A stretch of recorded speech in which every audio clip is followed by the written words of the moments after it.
Menelaah struktur dan kebahasaan teks berita yang didengar dan dibaca.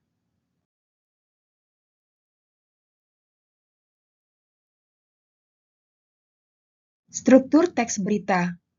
Ada judul, bagian kepala, berisi informasi yang terpenting, ada bagian tubuh, berisi informasi yang penting, dan bagian ekor, berisi informasi yang kurang penting. Contoh teks berita beserta strukturnya. Yang pertama adalah bagian judul. Teks berita berikut berjudul Potret Pendidikan di Daerah Terpencil. Lalu paragraf yang pertama adalah bagian kepala, berisi informasi yang terpenting. Kemudian paragraf kedua dan tiga adalah bagian tubuh, berisi informasi penting. Dan yang terakhir paragraf 4 adalah bagian ekor, berisi informasi yang kurang penting. Demikian contoh teks berita beserta strukturnya. Kaidah-kaidah kebahasaan teks berita. Yang pertama adalah penggunaan bahasa yang bersifat standar atau baku. Kata baku terdapat di dalam Kamus Besar Bahasa Indonesia. Contoh kalimatnya sebagai berikut. Ratusan pasien COVID-19 mengantre di lobi Wisma Atlet. Kedua, penggunaan kalimat langsung. Kalimat langsung ditandai oleh dua tanda petik ganda seperti berikut, dan disertai keterangan penyertanya.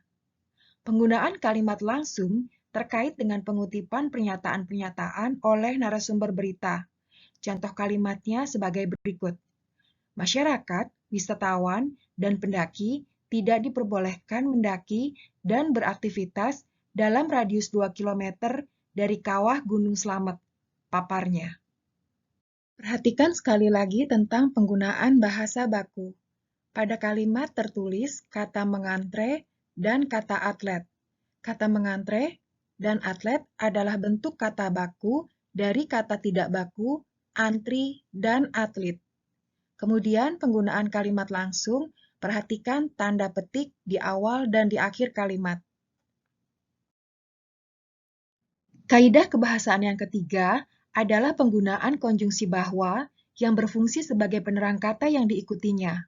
Hal itu terkait dengan pengubahan bentuk kalimat langsung menjadi kalimat tidak langsung. Contoh, Aryana mengatakan bahwa ibunya pingsan dan tidak ada satupun orang di rumah yang bisa membawa ke rumah sakit. Keempat, penggunaan kata kerja mental atau kata kerja yang terkait dengan kegiatan dari hasil pemikiran. Kata-kata yang dimaksud antara lain memikirkan, membayangkan, berasumsi, berpraduga, berkesimpulan, dan beranalogi. Contoh kalimatnya sebagai berikut. Mereka memikirkan solusi untuk bisa keluar dari peristiwa-peristiwa yang memilukan itu. Kaidah yang kelima adalah penggunaan fungsi keterangan waktu dan tempat sebagai konsekuensi dari perlunya kelengkapan suatu berita yang mencakup unsur kapan dan di mana. Contoh kalimatnya sebagai berikut. Sekitar pukul 12.45 waktu Indonesia Barat, di langit Riau tampak mendung.